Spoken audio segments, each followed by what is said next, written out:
What is up, team? Welcome back to the Red Storm Rapid Reaction Podcast. I'm Pat Kane, and it is the day after, still within 24 hours of our last game. I'm promising you, I'm going to get them in within the last 24 hours. Cut me a break, game in around midnight. Johnny's take care of business against our hated old Big East foe, the Syracuse Orange. 76-69, an overtime thriller, an ugly game at times, an exciting game throughout. But again, St. John's finds a way to make winning plays down the stretch and come out victorious. They're now 6-0 on the season. They beat Syracuse 4 straight times, and I would love to continue playing them year after year because their program is going down the gutter, the shitter. It's lovely to watch, but it's almost sad to see these Big East programs choose money over basketball success, choose football over basketball success, but more opportunity for our beloved Johnnies to ascend through the college basketball ranks. Fingers crossed. Let's talk about the game. Slow start again. Pretty much exactly what we've seen up to date. Similar to Temple, similar to Nebraska. We were down early. Slow start. Did not shoot the ball well. Kind of lethargic. We were down as many as 11 points in the first half. We ended up going into the half down 6 after just a whirlwind of the last 30 seconds, typical of the St. John's end of a half. Curbelo hits a deep 3 with about 8 seconds left. Instead of sprinting back, Curbelo's back, but instead of the rest of the team sprinting back, we allow for an outlet pass to get all the way up to half court. Judah Mintz makes 1-2 dribbles from half court, finishes an and-one basket, and erases that 3-point shot by Curbelo. Just a mental mistake by 4 of our guys not getting back on defense. Could Curbelo have taken a couple more seconds off the clock? Sure. He released it with about 10 seconds left. You give yourself a chance for an offensive rebound. My thought would be, wait till about 6 seconds left, 5 seconds, 6 seconds left. Ensure that it's your team getting the last second shot. Maybe you give yourself 2 or 3 seconds for an offensive tip, but you gave Syracuse 8 seconds to go full length of the court, and your teammates didn't have your back. So a little snafu there at the end of the half, but we made our way back into the game, and it was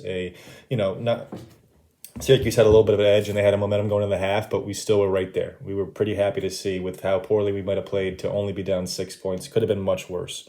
And then in the first start of the second half, we started slowly again. Syracuse built their lead back up to 10 points, 50-40, with about 15 minutes left. And from that point on, St. John's played more so of their game, made it their game, really mucked it up on defensive end, but also was much more selective on the offensive end, passing the ball around the perimeter, sending guys through the lane, finding the guy at the top of the key or at the free throw line and making plays inside the zone.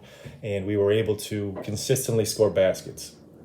We ended up building up to, I believe, a 7-point lead at one point. I know we had a 7-point lead in overtime. I think maybe it was only 6-point lead was our biggest lead in regulation. But we did take a 6-point lead. We had a 4-point lead with under 2 minutes left, and we let that falter. I thought there was some questionable whistles or non-whistles in that last 2-minute stretch, but for the most part, not too many complaints from the referees. Of course, there's always going to be a few both ways. But let's talk about the final possession. We were tied 65-65. We had the ball 40 seconds left. We end up with a drive from Jones from the right wing going towards the middle of the paint. Not a bad look, not a bad shot attempt. You'd think Jones would be high on the list of players. He went with the ball in his hands. He's able to get in the paint, get a shot at the rim. Not the best look. It was well contested. Soriano got a rebound. I thought he got hacked. No whistle. Then another loose ball from that, no foul call. Jones gets it, top of the key with 3 seconds left. He's forced to put up a 35-footer as the shot clock expires. I thought we had a chance to call a timeout either with 3 seconds left in the shot clock when we originally got that offensive scramble rebound or prior to that possession. Coach Anderson is very selective with his timeouts. We've talked about it in the past. I don't really always agree with it. I think it's hard to say from our vantage point what's his method there. The first half, I will say there's zero excuse going into that end of the first half with a timeout in your pocket. You have a user lose a timeout. There's 1.8 seconds left after Syracuse made that and one basket to finish the half. That's a great opportunity to practice an end of the game situation. I mean, this happened last year in a game, and then in that same game, he didn't use his user to lose a timeout. We had 1 whatever seconds left. We didn't draw up anything to get a shot attempt up at the end of the first half. And then later in that same game, we needed to get a shot up with 2 seconds left going full court. It's a great opportunity. What do you got to lose? The timeout? It's use it or lose it. All right, what are you going to do? Miss a shot? Ruin our three-point percentage? It's not too great to begin with. So I don't understand the reasoning there. That's something that's got to be explained to me. But in the second half, our defense really stood out. Our guards especially did a hell of a job both games this tournament. Really impressive what Curbelo, Posh, Mathis, Wasu were able to do defensively, not only causing turnovers, but forcing tough shots, forcing difficult shots. I had the stat for this tournament alone. These 2 games against Temple and Syracuse, we saw 4 guards who can really score the basketball. Temple had Khalif Battle and Damian Dunn. Syracuse had Joe Girard and Judah Mintz. Combined in 2 games against St. John's, they shot 18 for 55 from the field. That's 33%. And 4 for 22 from 3. That's 18%. Dunn was shooting close to 50% from 3 on the season. Same with Girard. All 4 of them were shooting over 40% from the field. So just an outstanding job. He took away, the engine of these 2 teams, their ability to score the ball from the perimeter using their guards, and we took that away. There was a couple looks that might have been too clean. Maybe we got lucky on a few of those, but the cumulative effect of our defensive pressure wearing teams out has really made an impression so far in the season, and I think our team enjoys that. I think Curbelo and Posh, especially Mathis, enjoy that defensive intensity, getting up in opposing shorts and really causing havoc and making an impact at that side of the ball. But defense wasn't all that Curbelo did tonight. He had an outstanding offensive game. He had 23 points. He was 3 for 3 from 3, 9 for 13 overall. He had 6 assists, 4 steals, a pest on that side. Again, Posh and Curbelo, the menace and the maestro, combined for some good plays. Posh, not so much active scoring the ball, but made a couple really good passes and really good plays as a decoy in that zone in the second half. He finished with 7 points, 5 assists, 4 rebounds, and another great defensive performance. He was denying the ball that last few possessions in overtime and regulation, keeping it out of Mintz's hands, just doing everything he could to get a win. And that's all that he cares about, is getting wins. Soriano, another monster game. I mean, this guy's a double-double machine early on, and he is comfortable around the rim, and our team's looking for him, and he just looks like a monster. He looks the part. He's playing the part. He's having fun. 19 points, 14 rebounds, 6 for 11 from the field, 7 for 9 from the free throw line, 2 blocks, and just, everything we do this year will come with the caveat of, if we want to reach our ceiling, Soriano has to be playing well. All right, that gives us an added edge and a way to match up with the best programs in the country. You look around at the top 25 this year; it's littered with big men. All right, usually it's a guards game, and I'm sure in come tournament time we'll see guards making huge plays. But the best teams this year seem to have bigs. There's a lot of bigs in the NCAA this year making noise and staying a long time in college. Hopefully. We won't look too far ahead, but hopefully we're not done with Soriano after this year. It's a lot to ask, but, fingers crossed. Jones, 18 points, 13 rebounds, 6 assists. If you just look at those 3 numbers, he had a hell of a game. Cumulative stats are awesome. He's a super talented passer when he's focused and he's under control. He had a couple great passes in the first half. Then he had 3 turnovers. He was 7 of 25 from the field and 3 for 15 from 3. Obviously not good shooting percentages. Obviously, we ask a lot of him offensively, so I don't expect him to be, always have the best looks. There will be some off-night shooting, but 7 for 25 is ugly, and that's a lot of shots. And at the very least, it should have been 7 for 24. That 3-point shot he took in overtime with 30 seconds left, and we have the ball on a fresh shot clock up 7 was one of the most mind-numbing dumb shots you can take in a basketball game. And I say that, knowing how much I like Jones as a basketball player, and he'll be able to learn in a winning situation that there's no need to take that shot. The smart play, the only play there is to pull it out, get fouled, run some clock, hit your free throws. If it's a wide open layup or a dunk, you take the 2 points. But that wasn't even that great of a look. I mean, he's had worse looks, but that was just unbelievable, and it was very surprising to me. I got to mention again Montez with his feet set. Mathis, not his best game tonight. Few turnovers, didn't get going offensively. He was only 1 for 5 from the field, 1 for 2 from 3. That 1-3 hit was huge. Late in the second half, gave us a 5-point lead. Posh cut to the free throw line, drew attention. Curbelo passed it to Mathis, took a solid second, get his feet set. Nice pure three from the top of the key, gave us a 5-point lead. Huge shot. He did gamble on the next possession defensively, might have cost us for a three in the corner.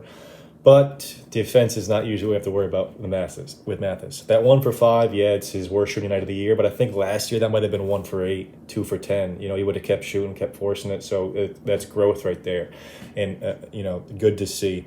Usu was the only bench player that got significant minutes. We'll get to the other bench players in a second. He was plus 18 in his 19 minutes with 5 rebounds.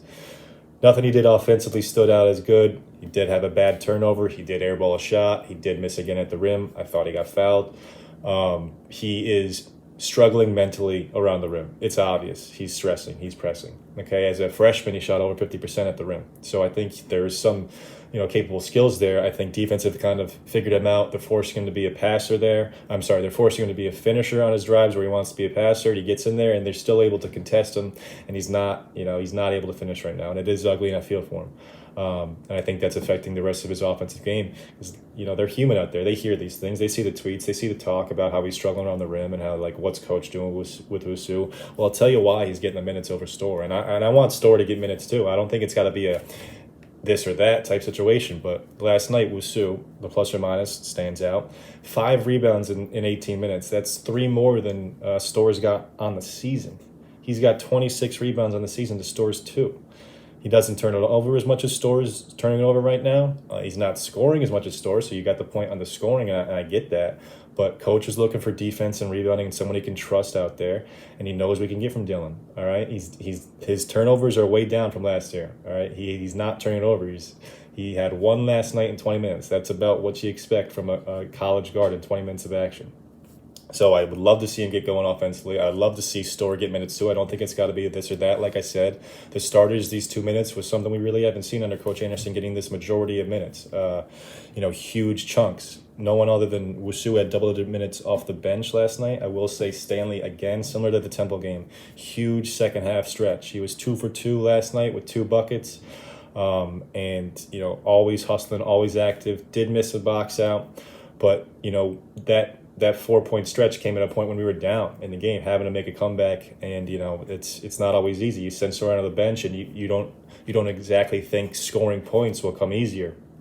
But he made big plays against Temple. He was 4 for 4 in a similar situation. Really good to see a 6 for 6 weekend from Stanley, and hopefully NY can get more comfortable. And the 2 of those guys will be there to provide solid backup and maybe some supplemental minutes with Soriano as the season goes. But Soriano's a beast. He's a monster. He's up there with the best bigs in the conference. There's quite a few of them, but you can't ask for more as a St. John's fan for a center. We haven't seen this in a very long time. Negatives. We talked about the timeout usage. Obviously, there's some questions there. Coach likes to keep the tempo going. Doesn't want to stop the game for any reason. I think you got to find a happy medium. There's certain times, for example, the loser use it. There's no reason not to. And the game situations, draw something up, settle us down. If there's one thing that we really have to improve on, it's our sloppiness. Okay, and generally through Coach Anderson, these first 3 years, we've done a good job taking care of the basketball, considering at the high pace we play. Hopefully, we improve throughout the year. I think it's going to be a little bit more of a roller coaster with Curbelo at point, but I'll take his positives over his negatives 100%. Tonight we had 16 turnovers. He took some bad shots. I mentioned the Jones shot. There were some other ones, but there's definitely things to clean up. And I think we've seen so far we've got the talent. Okay, and we've seen so far we've got the ability to make plays in crunch time. Jones and Curbelo do not seem scared in the least to take important shots. And I'm not saying that Julian was scared to take shots. I don't think he was worried about taking shots, but he didn't show a propensity to make the big shots. This year, small sample size, but 2 close games where we easily could have folded. Throw Nebraska in there too. We easily could have folded early there and not pulled out victories. And 4-2 or 5-1 with the schedule we've got so far looks a lot less impressive than 6-0. You can't be better than 6-0. So I'm not going to complain about things. I think it's a great chance to learn from wins. Much rather learn from wins than losses, and continue to build on an out-of-conference slate. But we cannot slip up these next 2 games, Niagara and I forget who the game is after Niagara, before we play Iowa State, which will be our next legitimate power test or true road game at Iowa State, but we can't skip ahead to that. We got to take care of business these next 2 games. That's about it, guys. I appreciate you tuning in. I'm sorry I'm getting this to you the next morning. Cut me some slack, will you? I do have today off, so maybe I'll go ahead and rewatch it today. But for Harris Horn, this has been Pat Kane. Thank you for tuning in for the Red Storm Rapid Reaction Podcast. Please subscribe to the YouTube channel, tune in on Apple Podcasts or Spotify. Peace.